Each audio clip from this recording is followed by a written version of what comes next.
స్వరము నీ కొరకే, కల్వరి స్వరము నీ కొరకే.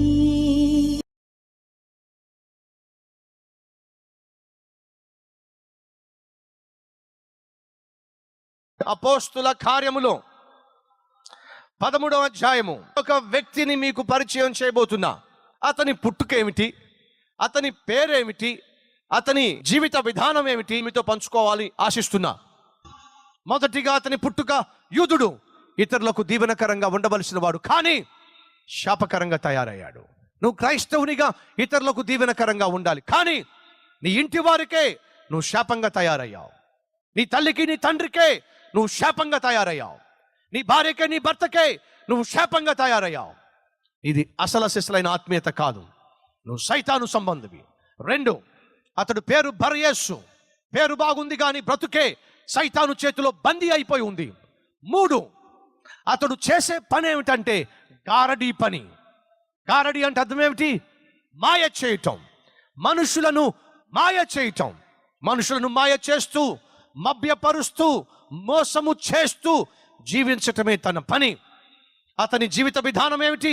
మోసపూరితమైన జీవిత విధానం. అతడు చెప్పే మాటల్లో మోసం, అతడు చేసే పనులలో మోసం, అతడు సంపాదించే సంపాదనలో మోసం. అతడు జీవితమే ఒక మాయ. ఉన్నారా మన మధ్య ఈరోజు మాయా జీవితాన్ని జీవిస్తున్న వాళ్ళు, మోసపూరితమైన జీవితాన్ని జీవిస్తున్న వాళ్ళు, అన్యాయంగా సంపాదించేవాళ్ళు, అన్యాయంగా జీవించేవాళ్ళు. వినండి వినండి, ఆ జీవితం ఒకరోజు నిన్ను నాశనం చేస్తుంది. మాయా జీవితము, మోసపూరితమైన జీవితము ఒకరోజు నిన్ను నాశనం చేస్తుంది. ఈరోజు ఎంతమంది భర్తలు అమాయకులైన భార్యలను మోసం చేయటల్లా? భార్య మంచిది కాబట్టి దేంతో తిరిగినా, ఎక్కడ తిరిగినా, రెండవ కుంపటి పెట్టినా, రెండో పెళ్లి చేసుకున్నా, భార్య అమాయకురాలు కాబట్టి, అడగదు కాబట్టి, అడిగేవాళ్ళు లేరు కాబట్టి విచ్చలవిడిగా బయట పాపిష్టి పనులు చేసే భర్తలు ఎంతమంది లేరు? చెప్పేవాన్ని అద్భుతమైన మాటలు, చేసేవాన్ని నీచమైన కార్యాలు, భార్యలనే మోసం చేసే భర్తలు లేరా? నీ భార్యకు నువ్వు చెప్పేవన్నీ అబద్ధాలు, నిన్ను నమ్ముతుంది కదా అని చెప్పి అబద్ధమైనటువంటి జీవిత విధానంతో మోసం చేసి పడేస్తున్నావు. నీ భర్తకు నువ్వు చెప్పేవన్నీ అబద్ధాలు. జీతాన్ని తీసుకొచ్చి నీకు ఇస్తాడు, ఏం చేశావు అని అంటే నువ్వు చెప్పేవన్నీ అబద్ధాలు. ఇంటికి తాళం కప్పు వేసి బయటికి వెళ్తావు, ఎక్కడికి వెళ్ళావు అంటే చెప్పేవి అబద్ధాలు. ఏం చేస్తున్నావు? చెప్పేవి అబద్ధాలు. ఎంతమంది భర్తలను భార్యలు మోసం చేయటం లేదు? భర్త మంచివాడు కాదు కాబట్టి, భర్త అమాయకుడు కాబట్టి ఎవరితో తిరిగినా ఏం చేసినా చెల్లిపోతుందని చెప్పి పాపిష్టి జీవితాన్ని జీవించే భార్యలు ఎంతమంది లేరు? తల్లి తండ్రి అమాయకులని, వారికి పెద్దగా చదువు లేదని వారు పంపించేటటువంటి ధనాన్ని పొందుకుంటూ, కాలేజీకి వెళ్తున్నామని చెప్తూ, కాలేజీలో చదువుతున్నామని చెప్తూ, ఎగ్జామ్స్ రాస్తున్నాము, ఎగ్జామ్స్ ఫీజు కావాలని చెప్తూ, చదవకుండా, ట్యూషన్లకు వెళ్లకుండా, ఎగ్జామ్స్ రాయకుండా పాపిష్టి పనులు చేస్తూ, అమ్మాయిలతో తిరుగుతూ, అబ్బాయిలతో తిరుగుతూ, ప్రేమ ప్రేమ అని చెప్తూ, పెళ్లి కాక మునిపే పాపిష్టి పనులు చేసి ఆఖరికి గర్భవతులై తల్లికి తెలియకుండా, తండ్రికి తెలియకుండా, ఇంటిలో ఉన్నవారు ఎవరికి తెలియకుండా అబార్షన్లు చేయించుకునేటటువంటి నీచమైన అమ్మాయిలు ఎంతమంది లేరు? ఒకరోజు నా దగ్గర ఒక చెల్లి వచ్చింది. అన్నా, పెళ్లి చేసుకున్నాడు, కూతుర్ని కన్నాడు, ఇంటికి రావడం మానేశాడు. ఎందుకు ఇంటికి రావటం లేదంటే నీ దిక్కున్న చోట చెప్పుకోమన్నాడు. ఇప్పుడు నేను ఏం చేయాలో నాకు అర్థం కావటం లేదు. నేను అన్నాను, కట్టుకున్నవాడు ఇంటికి రాకుండా, నిన్ను నీ బిడ్డను పట్టించుకోకుండా, లెక్క లేకుండా ఉంటే పెళ్లి చేసిన పెద్దవాళ్ళు ఏమైపోయారమ్మా? మీ తల్లికి మీ తండ్రికి చెప్పు, ఇంత దారుణానికి నీ భర్త ఒడిగడుతున్నాడని చెప్పు. ఆ అమ్మాయి అన్నమాట ఏంటి తెలుసా? అన్నా, హైదరాబాద్ పట్టణాన్ని నేను చదువు కోసం వచ్చానన్నా. చాలామంది చదువు కోసం వస్తారమ్మా, నువ్వు అలాగే వచ్చావు. అయితే ఏమైంది? పెళ్ళయింది, కూతురు ఉంది, భర్త ఉన్నాడు, కుటుంబం ఉంది. నీ తల్లికి నీ తండ్రికి చెప్పమ్మా, నీ భర్త నిన్ను పట్టించుకోవట్లేదు, అతనితో మాట్లాడమని చెప్పమ్మా. ఆ చెల్లి అంటుంది, అన్నా, హైదరాబాదు నేను స్టూడెంట్గా చదువుకోవడానికి వచ్చానని మాత్రమే మా ఇంట్లో తెలుసన్నా. ఒక అబ్బాయిని ప్రేమించానని, ఆ అబ్బాయితో నేను తిరిగానని, ఆ అబ్బాయి నేను పెళ్లి చేసుకున్నానని, ఆ అబ్బాయి ద్వారా ఇప్పుడు ఒక కూతుర్ని కన్నానని, నాకంటూ ఒక కుటుంబం ఉందని ఇప్పటికి కూడా మా ఇంట్లో ఎవ్వరికీ తెలియదన్నా. ఎంత మోసం అండి. కని పెంచి పెద్ద చేసిన తల్లికి తెలియదు తన కూతురికి పెళ్ళైపోయిందని. కని పెంచి పెద్ద చేసిన తండ్రికి తెలియదు తన కూతురికి కూతురు పుట్టిందని, మనవరాలు ఉందని ఆ తాతకు తెలియదు. పాపం ఎంత మోసం అండి ఈరోజు. ఎంత మోసానికి ఒడిగడుతున్నారండి ఈరోజు. తల్లికి తెలియకుండా, తండ్రికి తెలియకుండా ప్రేమాయణం, తల్లిదండ్రులకు తెలియకుండా అబ్బాయిలు కూడా అమ్మాయిలు కూడా పడి ప్రేమ ప్రేమ అని చెప్పి చదువుకుంటున్నారేమనుకుంటున్నారు. వాళ్ళు చదవట్లా. Exams రాస్తున్నావేమనుకుంటున్నారు, exam రాయటల్లా. ఉద్యోగం చేస్తున్నావేమనుకుంటున్నారు, ఉద్యోగం చేయటల్లా. మరి ఏం చేస్తున్నావు? హాస్పిటల్ చుట్టూ తిరుగుతున్నావు, అబార్షన్ల మీద అబార్షన్లు చేయించుకుంటున్నావు, చేయిస్తున్నావు. దుర్మార్గుడా, నువ్వు మోసగాడివి కాదు, మాయ చేసేవాడివి కాదు. నీ తల్లిని నీ తండ్రిని మాయ చేయటం లేదు, నీ భార్యను నీ భర్తను మాయ చేయటం లేదు, ఉద్యోగంలో వ్యాపారంలో నీ పార్ట్నర్ని నువ్వు మాయ చేయటం లేదు. ఇలా మాయలు చేసేవాళ్ళు, మోసాలు చేసేవాళ్ళు ఏమవుతారో? నరకానికి పోతారో. మర్చిపోకండి. ఆ భార్య చాలా మంచిది, అమాయకురాలు. అతడు ఆమె బిడ్డ కలిసి నా దగ్గరికి వచ్చారు. అతడు ఎంతో నమ్మకంగా నా ముందు నిలబడి, అన్న నా కోసం ప్రార్థన చేస్తారా? దేనికోసం? నాకు హెచ్ఐవి వచ్చింది, నాకు ఎయిడ్స్ వచ్చింది అన్నాడు. పక్కన భార్య ఉంది, బిడ్డ ఉంది. మరి నీ భార్యకు బిడ్డకు వాళ్ళకి రాలేదన్నా, నాకే వచ్చిందన్నా. తమ్ముడు, నీ జీవితం పెళ్లి కాక మునుపు బాగుందా? ఏ పాపం ఎరగని వాడినన్నా, నాకేం తెలియదన్నా. ఎలా వచ్చిందో తెలియదన్నా. ఎలా వచ్చిందో తెలియదు, కానీ ఏమొచ్చిందట? హెచ్ఐవి వచ్చిందంట. ఇది ఎలా ఉందంటే, గర్భం అయితే వచ్చింది కానీ ఎలా వచ్చిందో తెలియదు. అర్థం ఉందో దీనికి? ఏమన్నా సాధ్యమా అది? హెచ్ఐవి వచ్చిందట, ఎయిడ్స్ వచ్చిందట, ఎలా వచ్చిందో తెలియదట. నేను ప్రార్థన చేయాలి. సరే, ప్రార్థన చేశా. జాగ్రత్తగా వినండి సహోదరులు, సహోదరులు. నీ భార్యను మోసం చేయొచ్చు, నీ భర్తను మోసం చేయొచ్చు, నీ ఇంటి వారిని మోసం చేయొచ్చు, కానీ పైనుంచి చూస్తున్న దేవుణ్ణి మాత్రం మోసం చేయడము సాధ్యము కాదు. ఈ విషయాన్ని మర్చిపోవద్దు. భార్య, బిడ్డ, భర్త ప్రార్థన చేయించుకుని వెళ్ళిపోయారు. మరలా నెమ్మదిగా వెనక్కి వచ్చాడు. అన్నా, ఎయిడ్స్ ఎలా వచ్చిందో నాకు తెలుసు అన్నా అన్నాడు. ఏమన్నాడు? ఎయిడ్స్ ఎలా వచ్చిందో నాకు తెలుసు అన్నా. నా భార్యకు తెలియకుండా నా భార్యను మోసం చేస్తూ అక్రమ జీవితాన్ని జీవిస్తున్నాను. నా అక్రమ జీవితము ఈరోజు కుదరని రోగాన్ని బహుమానంగా ఇచ్చిందన్నా. నా వ్యభిచారమే, నాకు ఈరోజు వ్యభిచారమే ఎయిడ్స్ రోగాన్ని తీసుకొచ్చిందన్నా. ఎలా వచ్చిందో నాకు తెలుసు అన్నా. నా భార్య ముందు చెప్పడం నాకు కష్టమై చెప్పలేకపోయానన్నా. నువ్వు అనుకుంటున్నావు నీ భార్యకు తెలియకుండా, నీ భర్తకు తెలియకుండా ఏ పాపిష్టి పని చేసినా చెల్లిపోతుందని. వినో, నువ్వు చేసే పాపానికి ఒకరోజు శిక్ష ఉంటుంది. ఏ పాపానైతే నువ్వు కట్టుకుంటున్నావో, ఏ పాపానికైతే నువ్వు కట్టబడ్డావో, ఆ పాపమే ఒకరోజు నిన్ను అగాధంలోకి తీసుకెళ్తుంది, పాతాళంలోనికి తీసుకెళ్తుంది. జాగ్రత్త. అడుగుతున్నాను, ఏ పాపమునకు నువ్వు కట్టబడ్డావు? ఏ పాపమునకు నువ్వు బందీవయ్యావు? ఏ పాపము చేత ఈరోజు బానిసవయ్యి మాటి మాటికి అదే పాపము చేస్తూ పేరుకు తగ్గ జీవితము జీవించకుండా, ఆత్మీయుడిగా నువ్వు జీవించకుండా, దేవుని బిడ్డగా నువ్వు జీవించకుండా అపవిత్రమైన సైతాను పనులు చేస్తున్న సహోదరా, సహోదరి, అడుగుతున్నా, ఏ పాపము చేత నువ్వు కట్టబడ్డావు? ఏ పాపానికి నువ్వు బానిసవయ్యావు, బందీవయ్యావు? ఆ పాపమే నిన్ను పాతాళానికి తీసుకెళ్తుంది. నరకము అనేది ఉంది. నువ్వు పాపంలోనే చచ్చిపోతే నరకానికి వెళ్ళవలసి వస్తుంది. ఆ నరకము ఎంత భయంకరమైనదో, అక్కడ ఏ విధంగా అగ్ని ఆరదో, పురుగు చావదో మీకు చూపించబోతున్నాం. అది చూసినప్పుడు మీకు అర్థమవుతుంది. బరయేసు లాంటి వాళ్ళు, అనగా పేరుకు మాత్రము క్రైస్తవులే, యూదులే, పేరుకు మాత్రము ఆత్మీయులే, కానీ సైతాను సంబంధులు. మూడోదిగా ఏమిటి? గారడీవాడు, మాయలు చేస్తూ మనుషులను మోసం చేస్తూ అదే జీవితముగా భావించి తన చుట్టూ ఉన్న వారిని మభ్యపరిచేవాడు. ఉన్నారా ఈరోజు మన మధ్య? మాయ చేస్తూ మనుషులను మభ్యపరుస్తూ మోసాలు చేస్తూ జీవించే వాళ్ళు ఉన్నారా? ఏ పాపానికైతే బానిసవై కట్టబడ్డావో ఆ పాపముతో పాటు ఒక రోజు నువ్వు నాశనం కాబోతున్నావు. అలా నువ్వు నాశనం కాకుండా ఉండాలి అంటే ఈరోజు ప్రభువు నువ్వు నమ్ముకోవాలి. ఏం జరిగింది? అతడు ఆఖరికి ఎటువంటి వాడు? పాపములో జీవిస్తున్నవాడు, పాపానికి బానిసైన వాడు. ఏం జరిగిందో చూద్దాం రండి. 13వ అధ్యాయము 10-11 వచనాలు.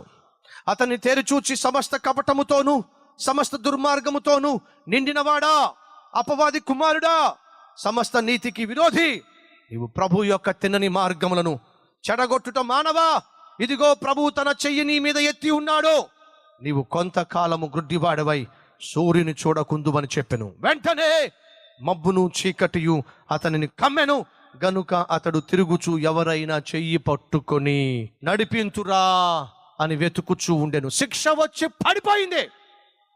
అప్పటి వరకు మోసగాడిగా జీవించాడు, మోసాలు చేశాడు, ఏమీ కాదులే అనుకున్నాడు. ఈరోజు ఈ మాటలు వింటున్న నా ప్రియ సహోదరి సహోదరుడా, నువ్వు మోసాలు చేస్తూ, తప్పుడు కార్యాలు చేస్తూ, నీచమైన పనులు చేస్తూ ఏమీ కాదులే అనుకుంటూ జీవిస్తూ వచ్చావు. ఈరోజు ప్రభు నీకు వార్నింగ్ ఇస్తున్నాడు. కపటమైన హృదయము కలవాడా, సకల పాపములకు బానిసగా జీవిస్తున్నవాడా, నీ జీవితాన్ని దిద్దుకో, లేకపోతే దేవుడు నిన్ను శిక్షించబోతున్నాడు. ఈ రోజైనా నీవు ప్రభు వైపుకు చూడు, లేకపోతే ప్రభు నిన్ను శిక్షించబోతున్నాడు. ఆనాడు బర్యేసు అనే వ్యక్తి గారడీలు చేస్తూ మనుషుల్ని మోసం చేస్తూ తన చుట్టూ ఉన్నవారు దేవుణ్ణి నమ్ముకోకుండా తను అడ్డుబండగా ఉన్నప్పుడు దేవుడు ఏం చేశాడు? శిక్షించాడు. భర్త, భార్య, బిడ్డలు వినండి. నీ జీవిత విధానము ఇతరులకు అభ్యంతరకరంగా, నీ ఆత్మీయత ఇతరులను బాధించే విధముగా ఉన్నట్లయితే దేవుడు నిన్ను శిక్షించబోతున్నాడనే సత్యము మర్చిపోవద్దు. ఈ విషయాన్ని చెప్పి నేను ముగిస్తాను. ఒక యువరాజు శత్రురాజు చేతిలో బంధించబడ్డాడు. ఆ యువరాజును ఒక గదిలో బంధించారు. ఆ యువరాజుకున్న ఆశ ఏమిటంటే, నేను ఇక్కడ బంధించబడ్డాను అనే సంగతి నా తండ్రికి తెలియచేస్తే ఆయన వచ్చి నన్ను విడిపించుకుంటాడు అనుకున్నాడు. పైనుంచి కిందకు చూశాడు. ఒక వ్యక్తి నడుచుకుంటూ వెళ్తున్నాడు. ఆ యువరాజు పైనుంచి చూసి స్లోగా రేయ్ రేయ్ ఇటు చూడు, నన్ను చూడు అంటున్నాడు. చూడలా, నన్ను చూడరా, చూడలా, రేయ్ చూడరా, చూడలా. వాడు నన్ను చూడాలంటే ఏం చేయాలి అని ఆశించి, నా వైపు తిరగాలంటే ఏం చేయాలి ఆశించి, తన చేతికి ఉన్న బంగారపు కడియాన్ని తీసి వాడి ముందు వేశాడు. ఎప్పుడైతే బంగారపు కడియం వేశాడో వాడి కళ్ళ ముందు బంగారపు కడియం పడేసరికి, నా భార్యకి ఎప్పటి నుంచో నల్లపూసల తాడు చేయించాలనుకున్నా, మంగళసూత్రం చేయించాలనుకున్నా, ఎంత అద్భుతం జరిగిందో. నా భార్యకు కోరిక తీర్చడానికి కూతురు పెళ్లి కూడా చేసేయచ్చు అనుకుంటా ఉన్నాడు. పైనుంచి వేసిన వ్యక్తి ఏమో, ఒరే నన్ను చూడరా, కడియం కాదురా చూడాల్సింది, నన్ను చూడరా. చోట్ల ఇంకా ఏమైనా దొరుకుతాయేమో చూస్తున్నాడు. ఈ లోపల రెండో చేతి కడియం తీసి అది కూడా వాడి ముఖాన్ని వేస్తే, రెండో కడియం, ఈ దెబ్బతో నా కొడుకు పెళ్లి కూడా నేను చేసేసేయచ్చు. వాడు ఎప్పటి నుంచో బైక్ అంటున్నాడు, బైక్ కూడా కొడేయచ్చు. ఒరే నీ బైకు, నీ కొడుకు పెళ్ళి, నీ కూతురు పెళ్ళి పక్కన పెట్టరా, నన్ను చూడరా ముందు. చూడలా. పైనుంచి చూశాడు, నన్ను చూడరా, చూడలా. నేనురా నీకు ఇస్తున్న ఆశీర్వాదాలు, చూడరా, చూడలా. నన్ను గమనించట్లా. లాభం లేదు. ఆ యువరాజు పక్కకు చూస్తే పెద్ద రాయి కనిపించింది. ఏం కనిపించింది? పెద్ద రాయి కనిపించింది. నెమ్మదిగా తీసుకొని వంగి ఇంకేమైనా దొరుకుతాయేమో చూసుకుంటున్నాడు కదా. వాడి తలకాయని జాగ్రత్తగా చూసి వేశాడు. అంతే, అది వచ్చి తల మీద పడి చచ్చాన్రా దేవుడా, ఇలా కొట్టావేంటయ్యా నన్ను. ఎప్పుడు చూశాడు దేవుణ్ణి? తలకాయ పగలగొడితే కానీ చూడలా. సహోదరుడా, సహోదరి, నువ్వు తన వైపుకు తిరుగుతావేమో ఎదురు చూస్తూ ఉన్నాడు. జీవితాన్ని దిద్దుకుంటావేమో దేవుడు ఎదురు చూస్తూ ఉన్నాడు. ఎంతకాలంగా? 10 సంవత్సరాలుగా, 20 సంవత్సరాలుగా, 30 సంవత్సరాలుగా నువ్వు తిరుగుబోతుగా తిరుగుతూ ఇష్టానుసారంగా నీ శరీరాన్ని పాడు చేసుకుంటూ, ఒకవైపు దేవుడిచ్చినటువంటి ఆయుష్ను, దేవుడిచ్చిన బలమును, దేవుడిచ్చిన సమస్తమును అనుభవిస్తూ దేవుని వైపుకు తిరగకుండా ఇష్టానుసారంగా జీవిస్తున్న సహోదరుడా, సహోదరి, దేవుడు నిన్ను చూస్తూ ఉన్నాడు. కనికరముతో చూస్తున్నాడు, ప్రేమతో చూస్తున్నాడు. నీవు నీ వైపు కాక దేవుని వైపుకు తిరుగుతావని చూస్తున్నాడు, కానీ నువ్వు తిరగడంలా. వినో, ఈరోజు ఆ దేవుడు తన చేతికి ఒక రాయిని తీసుకున్నాడు. త్వరలో ఆ రాయితో దేవుడు నిన్ను కొట్టబోతున్నాడు. నువ్వు దేవుని వైపుకు తిరుగుతావని, నీ జీవితాన్ని దిద్దుకుంటావని, బ్రతుకును మార్చుకుంటావని దేవుడు ఎంతో కాలంగా అవకాశం ఇస్తూ వచ్చాడు. కానీ నువ్వు నీ ఇష్టానుసారంగా మనుషుల్ని మోసం చేస్తూ, దగా చేస్తూ, సైతాను సంబంధిగా జీవిస్తూ నేలబారు జీవితం జీవిస్తున్నావు. పరలోకానికి చూడలేకుండా, దేవుని వైపుకు తిరగకుండా నువ్వు భూలోకంలో ఇంకేమి దొరుకుతాయా అని చెప్పి చూస్తున్నావు. దేవుడు ఈరోజు నీకు ఒక చివరి అవకాశం ఇస్తున్నాడు. నా వైపుకు తిరుగుతావా? నిజమైన క్రైస్తవునిగా, నిజమైన ఆత్మీయునిగా జీవించడానికి నిన్ను నీవు అప్పగించుకుంటావా లేదా? నా చేతిలోనికి నేను ఒక రాయిని తీసుకున్నా. ఆ రాయితో నిన్ను నేను గాయపరచబోతున్నా. ఆ రాయి ఎలా వచ్చి తగులుతుందో తెలియదు. ఆ రాయి రాక వల్ల ఉద్యోగం పోవచ్చు. ఆ రాయి రాక వల్ల నీ వ్యాపారం నష్టం కావచ్చు. ఆర్థికంగా నువ్వు పూర్తిగా చితికిపోవచ్చు. ఆరోగ్యం చెడిపోయి నువ్వు మంచాన పట్టచ్చు. హఠాత్తుగా యాక్సిడెంట్ వల్ల నీ ప్రాణము పోవచ్చు. ఎన్నిసార్లు గద్దించినా లోబడనొల్లని వాడు మరి తిరుగు లేకుండా హఠాత్తుగా నాశనం అవుతాడని బైబిల్ సెలవిస్తుంది. ఈరోజు ఈ మాటలు వింటున్నా నా ప్రియ సహోదరి, సహోదరుడా, బర్యేసు వలె యూదునిగా ఉంటూ కూడా, పేరులో ఆత్మీయత కలిగి ఉండి కూడా, మళ్ళీ ప్రవక్తాట, అబద్ధ ప్రవక్తాట, ప్రవచనాలు చెబుతూ, దర్శనాలు చూస్తూ, పెద్ద పెద్ద అధికారులతో సత్సంబంధాలు పెట్టుకొని మోసపూరితమైన జీవితాన్ని జీవించే వీడు ఏ విధంగా దేవుణ్ణి సేవించగలడు? లేడా? ఈరోజు ఈ వాక్యం వింటున్న వారిలో అబద్ధ ప్రవక్తలు, తప్పుడు ప్రవచనాలు ప్రవచించి, తప్పుడు దర్శనాలు చూసి అమాయక ప్రజల యొక్క జీవితాలతో ఆటలాడుకునేటటువంటి మోసగాళ్ళు, మోసగత్తెలు, దొంగ ప్రవక్తలు లేరా? ఇదిగో ఈ బర్యేసు దొంగ ప్రవక్త, మనుషులను, అమాయకులను మోసం చేసే ప్రవక్త. ఈ మధ్య ఒక సహోదరుడట ఒక సేవకునికి ఫోన్ చేశాడట. అయ్యా, నాకేది కలిసి రావటంలా, అన్నీ కష్టాలే, అన్నీ నష్టాలే, ఏది కలిసి రావటంలా, ఏమిటి నా సంగతి అని ఫోన్ చేశాడట. ఆ సేవకుడు అన్నాడట, అయ్యా, నీ ఇంట్లో దెయ్యం ఉంది. ఏముంది నీ ఇంట్లో? నీ ఇంట్లో దెయ్యం ఉంది. నా ఇంట్లో దెయ్యం ఉందని మీకెవరు చెప్పారు? దేవుడు చెప్పాడు. అయ్యి బాబోయ్, దేవుడు చెప్పాడా? నా ఇంట్లో దెయ్యం ఉందా? అవును, దెయ్యం ఉంది. అయితే అయ్యా, నన్ను ఏం చేయమంటారు? ఏమీ చేయని అవసరంలా, నేను వస్తున్నా. ఎక్కడికి? మీ ఇంటికే వస్తున్నా. వచ్చి ఏం చేస్తారు? దెయ్యాన్ని వెళ్ళగొట్టబోతున్నా. ఇంకంతకన్నా నాకేం కావాలి? రండయ్యా, నీ అడ్రస్ ఎక్కడో చెప్పు. ఫోన్లో మాట్లాడుతున్న అటువైపు ఉన్న ఆ వ్యక్తి అంటున్నాడు, ఆ ఇంట్లో దెయ్యం ఉందని దేవుడు చెప్పాడా? దేవుడే చెప్పాడు. అయితే ఆయన్ని అడుగు, నా అడ్రస్ కూడా ఆయనే చెప్తాడు నీకు. ఏంటయ్యా నువ్వు మాట్లాడేది? అవునయ్యా, నా ఇంట్లో దెయ్యం ఉందని సంగతి నీకు తెలుసుగా.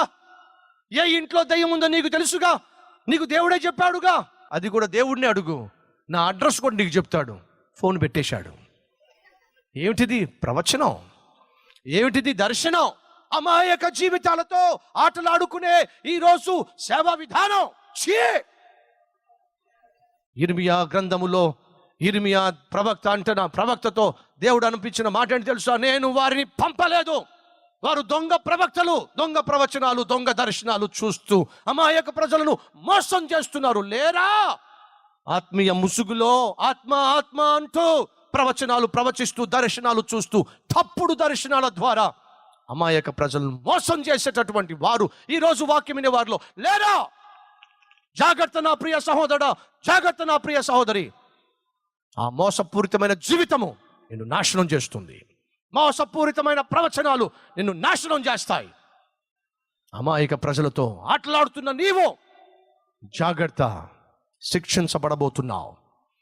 దొంగ ప్రవక్త, అబద్ధ ప్రవక్త ఆఖరికి ఏమయ్యాడు? తాను శిక్షను పొందుకున్నాడు. దిక్కుమాలిన స్థాయికి వచ్చాడు. కళ్ళు పోగొట్టుకున్నాడు. అంధుడైపోయాడు. శిక్ష వచ్చి పడిపోయింది. మరలా చెప్తున్నా, దేవుడు ఈరోజు నన్ను పంపించిన కారణం ఏంటో తెలుసా? హెచ్చరిక చేయమని.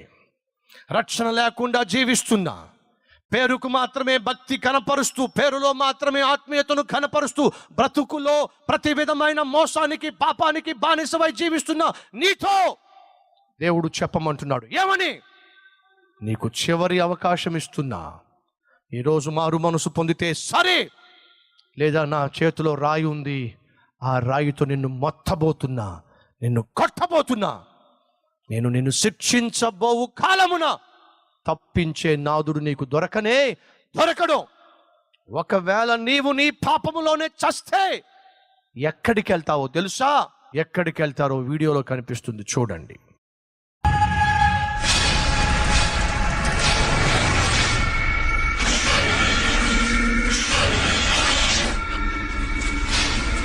నూట 96 దేశాలు,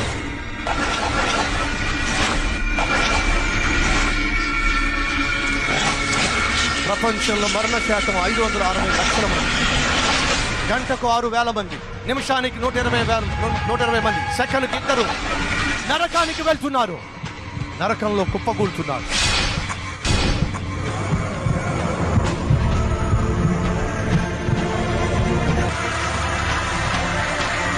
శాశ్వతంగా నరకంలో కాలిపోతున్నారు, కొలబడుతున్నారు.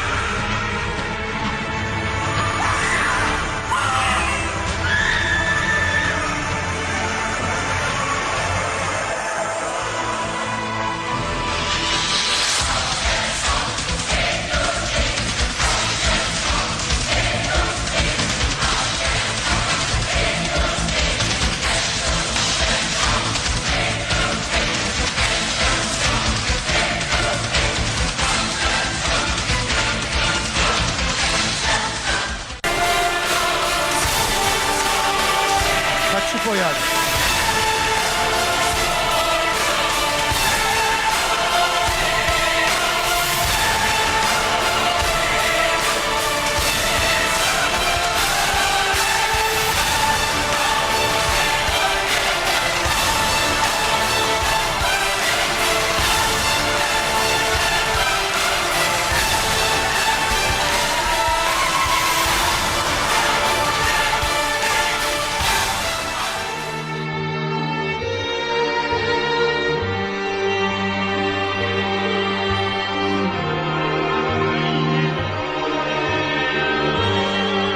అదిగో నరకము అలా ఉండబోతుంది.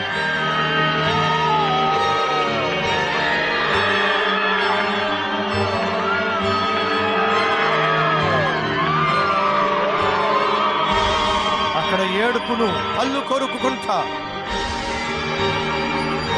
అగ్ని ఆరదు, పురుగు చావదు.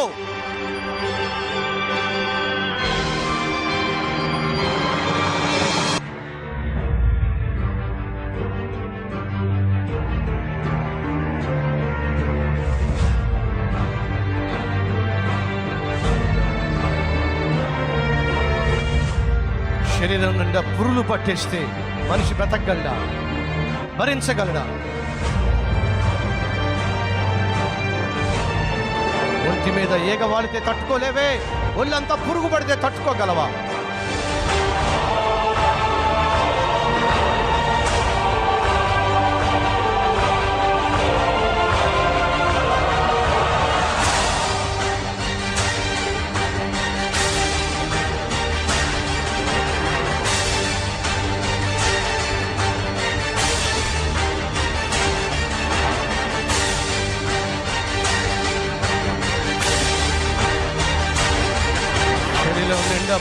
పురుగులు పురుగులు, ఒళ్ళంతా పురుగులు.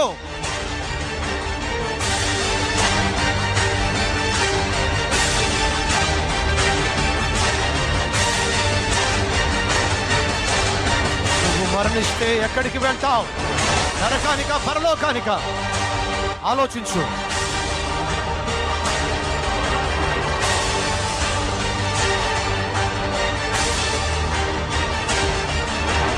ఆ యేసుక్రీస్తు ద్వారా నిత్య జీవమును, ఆ దేవుని బహుమానమును తిరస్కరించినచో ఒకరోజు నరకములో ఉంటావు.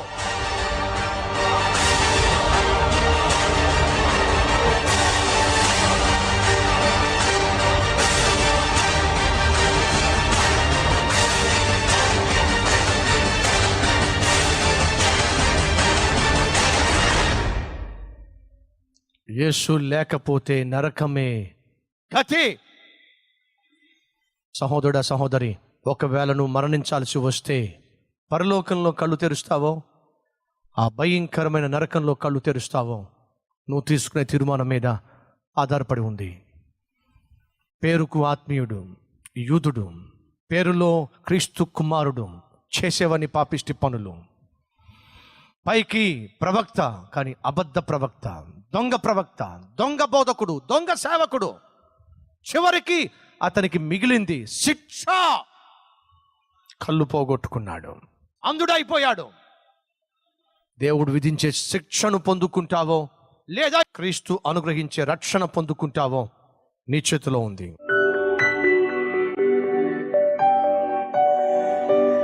మహాపరిశుద్ధుడు అయిన ప్రేమ కలిగిన తండ్రి, లోపముతోనూ పాపముతోనూ పాపిష్టి కార్యములతోనూ బంధించబడిన వ్యక్తి ఆఖరికి తాను ఎక్కడికి చేరతారో తెలియచేశావు.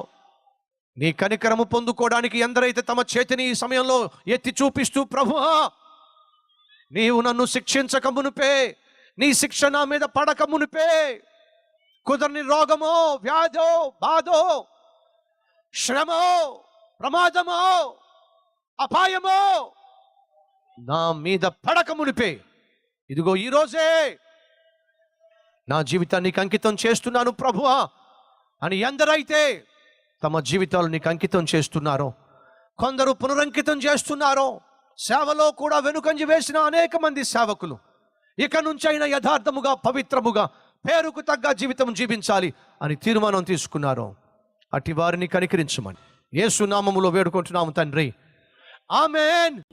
కల్వరి స్వరము నీ కొరకే.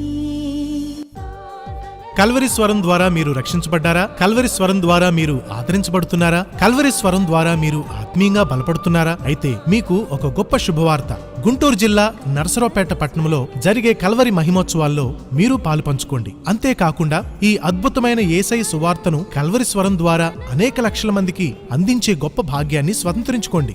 నరసరావుపేటలో జరిగే కల్వరి మహిమోత్సవాల్లో 3వ రోజు సాయంత్రం 4 గంటలకు కల్వరి స్వరం స్పాన్సర్ మీట్ లో మీరు పాల్పంచుకోండి. ఎవరైతే కల్వరి స్వరమును బలపరచాలనుకుంటున్నారో వారు కల్వరి స్వరం స్పాన్సర్ మీట్ లో పాల్పంచుకొని 7,800 రూపాయలు విలువ చేసే బహుమానాన్ని పొందుకోవచ్చు. అంతేకాకుండా దైవజనుల చేతుల మీదుగా మెమంటో తీసుకుంటూ చక్కని ఫోటో దిగవచ్చు. ప్రత్యేకంగా దైవజనులను కలిసి ప్రార్థన చేయించుకోవచ్చు. అంతేకాకుండా కల్వరి స్వరమును మీరు స్పాన్సర్ చేయడం ద్వారా కల్వరి మహిమోత్సవాల్లో వివిఐపి గ్యాలరీలో కూర్చునే గొప్ప అవకాశం పొందుకోవచ్చు. ఈ అద్భుతమైన అవకాశాన్ని స్వతంత్రించుకోండి. కల్వరి స్వరమును బలపరిచి అనేక లక్షల మందికి సువార్తను ప్రకటించే మహాభాగ్యాన్ని స్వతంత్రించుకోండి.